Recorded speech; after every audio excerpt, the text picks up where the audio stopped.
प्रिय दर्शक मित्रों नमस्कार।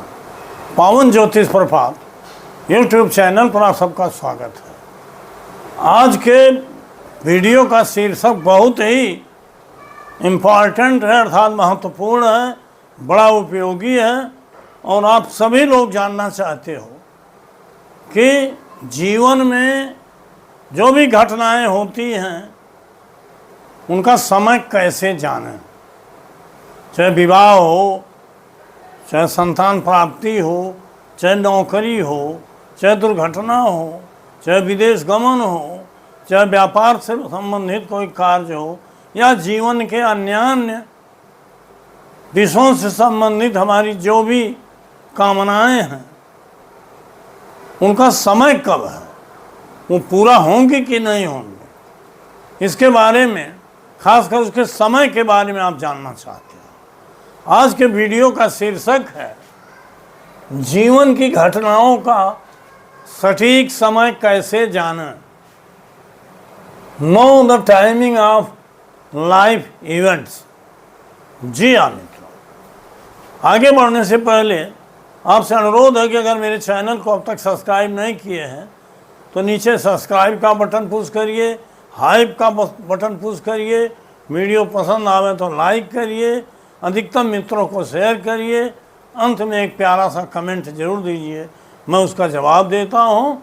और एक बहुत बड़ा आग्रह यही है कि स्टेप बाय स्टेप वीडियो को अंत तक पूरा देखिए, क्योंकि अगर पूरा नहीं देखेंगे तो इसका आशय समझ में नहीं आएगा और आपका समय और परिश्रम बेकार जाएगा और मुझे भी संतुष्टि नहीं मिलेगी। आज हमने एक जातक का बर्थ डिटेल दिया है,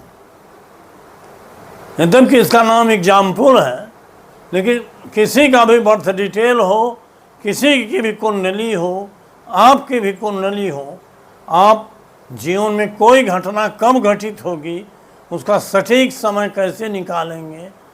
और जब कोई ज्योतिषी कुछ भी बतावे लेकिन अगर आपका समय करेक्ट नहीं बता रहा है तो इसका मतलब उसकी बताई हुई बातें सही भी हो सकती, गलत भी हो सकती, भ्रामक हो सकती है। तो मैं आपको बताऊंगा कि अपनी कुंडली को इसी नियम के आधार पर देखिए, आपकी हर घटना का समय सटीक बैठेगा। आने वाली घटना तो नहीं, लेकिन बीती हुई घटनाएं अगर सटीक बैठ रही हैं तो जीवन की सभी घटनाएं सटीक बैठ रही हैं। अब यहाँ आप देखिए, एक जातक का बर्थ डिटेल हमने दिया है। इस जातक का जन्म है 9 जून 2000 को, टाइम ऑफ बर्थ है 5:40 AM, प्लेस ऑफ बर्थ है यहीं मासी जहाँ रहता हूँ, और सिद्धार्थ नगर यूपी इंडिया। इस जातक की मिथुन लग्न की कुंडली बनी है, लेकिन यहाँ सीमित जगह होने के नाते मैंने लग्न चार्ट का चार्ट नहीं दिया, क्योंकि यहाँ केपी प्लैनेट्स सिग्निफिकेटर दिया हूँ जो स्पष्ट करते हैं कि ग्रह किन किन भावों का कार्य है। ज़रूरत वाले दशाओं अंतरदशाओं को भी हमने दिया है। इस जातक पर वर्तमान में मंगल की महादशा चल रही है, जो 19 दिसंबर 2021 से 18 दिसंबर 2028 तक, अर्थात 3 साल अभी है। इसके बाद राहु की महादशा आएगी जो रहेगी 18/12/2028 से 19/12/2046 तक। अब इसमें हमने 2-3 अंतरदशाओं प्रत्यंतर दशाओं को दिया है, क्योंकि जो घटनाएं मैं बताने जा रहा हूँ उनको टैली करने के लिए ये अंतरदशाएं महत्वपूर्ण हैं। जैसे राहु महादशा 18/12/28 से 19/12/46 तक, राहु में राहु की अंतरदशा 18/12/28 से 1/9/31 तक, और राहु में राहु का प्रत्यंतर 18/12/28 से 19/5/29 तक, और फिर बुध का प्रत्यंतर 27/2/30 से 17/7/30 तक। इसमें हमने 3 घटनाएं जीवन की मुख्य दिया है जो प्राय सब लोग जानना चाहते हैं। एक तो विवाह कब होगा, क्योंकि इस जातक का जन्म 2000 में हुआ है, ये नाते काल पात्र और स्थान बस ही घटनाएं बतानी चाहिए, क्योंकि ज्योतिष जो है काल पात्र और स्थान सापेक्ष है, समय सापेक्ष है। ऐसा नहीं है कि विवाह का टाइम आ रहा है और लगन ही नहीं है तो उस समय विवाह आप बताओगे तो कैसे हो। ये नाते उस पीरियड में जब लग्न हो तब विवाह बताइए, मुहूर्त हो तब, नहीं तो उस समय भले ग्रह बता रहे हैं विवाह नहीं होगा, क्योंकि लग्न और मुहूर्त ही नहीं है। हमारे देश के लोग उसमें विश्वास करते हैं। तो आइए 3 घटना बताऊंगा।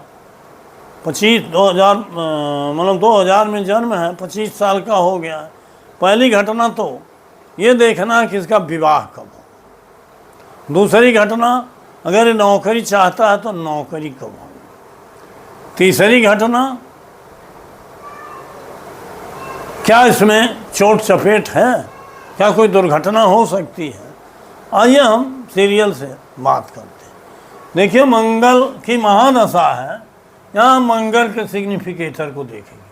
मंगल में देखिए 12, फिर मंगल ही इसका नक्षत्र से 12, बुध है 1, 2, 5, राहु है 2, 3, अर्थात मंगल तो 28 तक बीत रहा।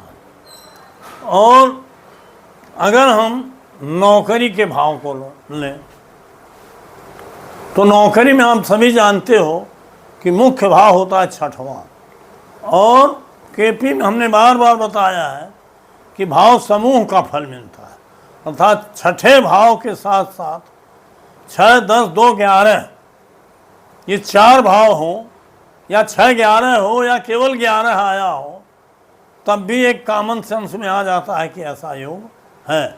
लेकिन जिस समय जिस अंतर या प्रत्यंतर या दशा महादशा अंतर और प्रत्यंतर में जो शॉर्ट टाइम है उसमें प्रमुख भाव जरूर आया है, जैसे 6वां।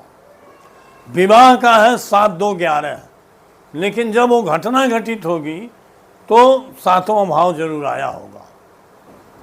और चोट चपेट के लिए 8वां भाव, ये भाव उस समय होना चाहिए। और महादशा का कालखंड बड़ा होता है। अब आप देखिए 8, 7 और 6 ये प्रमुख भाव। 8वां भाव चोट चपेट का, 7वां भाव विवाह का, और नौकरी के लिए 6वां। 6वें के लिए भाव समूह है 6, 10, 2, 11, विवाह के लिए 7, 2, 11, और 8 के लिए 8वां के साथ 12वां 6वां भी लगन भी देखा जाता है। लेकिन 8वें को मेन पकड़िए। तो इस तरह से 3 घटनाओं को अगर हम बता दें तो अन्य घटनाओं के भी भाव समूह को जान के आप उनका कालखंड निर्धारित कर सकते। एक चीज़ और बता दें, जीवन में कोई घटना अंतर की दशा अंतर दशा का कालखंड आप निकाल सकते हैं, होती है, लेकिन भाग्य में अगर वो चीज़ लेके आए हैं तभी होगी। उसको दिखाने बताने का हमने कई वीडियो दिया है। अब चूँकि इस बोर्ड पर इतना स्पेस नहीं है और एक वीडियो में इतना टाइम नहीं है कि हम यहाँ प्लैनेट्स सिग्निफिकेटर और दशा अंतर दशा द्वारा कालखंड तो जरूर बता रहे हैं, लेकिन भाग्य पढ़ने के लिए कस्पल सिग्निफिकेटर की रीडिंग आवश्यक है।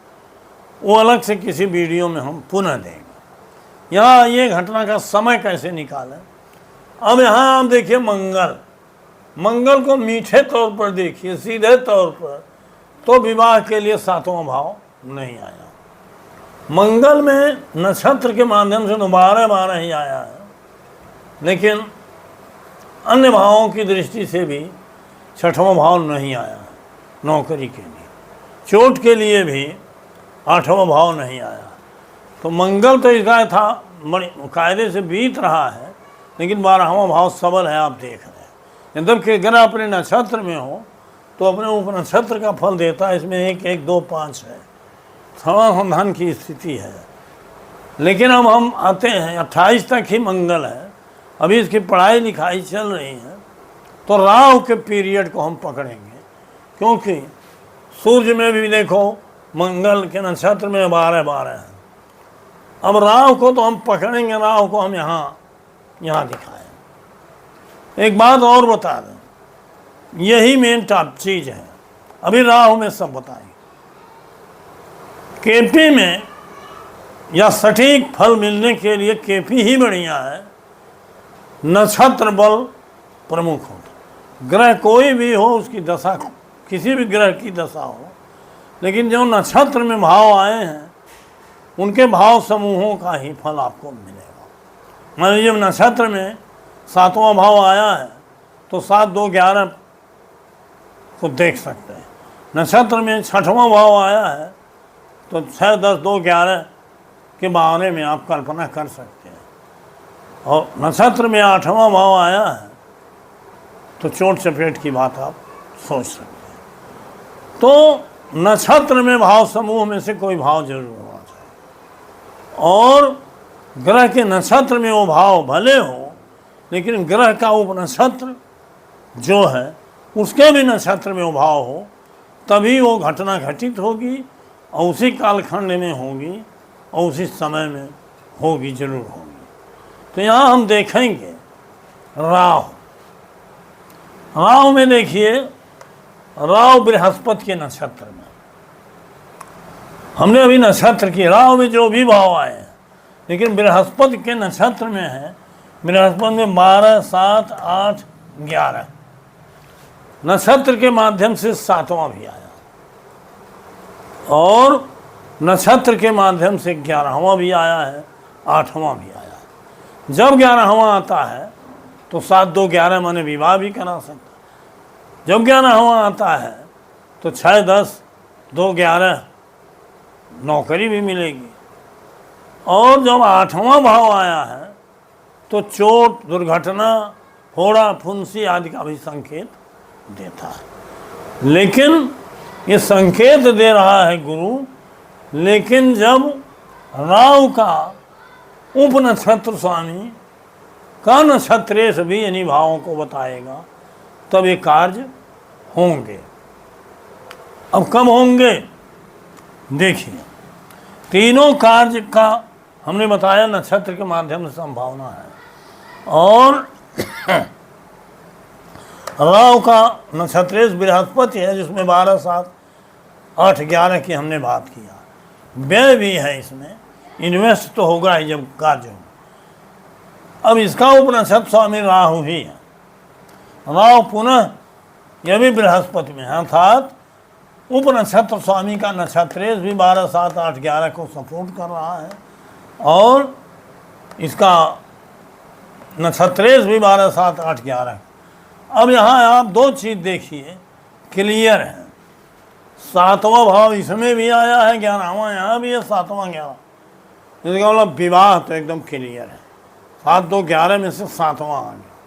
अब कब होगा? जब ये तो राहु की महादशा आप देखिए 18, 12, 28 से और 19, 12, 46 तक इस महादशा में, चूँकि दो राहु में खुद के नक्षत्र में और उसके उपनक्षत्र के नक्षत्र में 7 और 11 भाव आए हैं, ये नाते विवाह की पुष्टि हो गई। अब विवाह का कालखंड पहले हम निश्चित करें तो राहु में, राहु की अंतरदशा में ही विवाह हो, और अंतरदशा का कालखंड देखिए कितना है। राहु में राहु का अंतरदशा 18, 12, 28 से 1, 9, 31 तक, अर्थात 2, 2.5 साल की होगी। अब इस 2, 2.5 साल में क्योंकि राहु पुष्टि कर रहा है उसके प्रत्यंतर में विवाह, तो प्रत्यंतर कब है?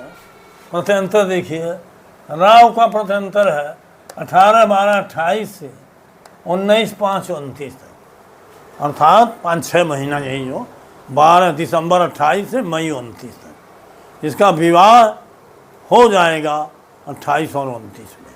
ये क्लियर है। उसको और शॉर्टकट सटीक आप जाना चाहोगे, गोचर में जाना पड़ेगा, जो यहाँ बताना संभव नहीं है थोड़ा भी, लेकिन इतना कालखंड सटीक मालूम होगा। अब एक विवाह हमने क्लियर किया। दूसरा, चूँकि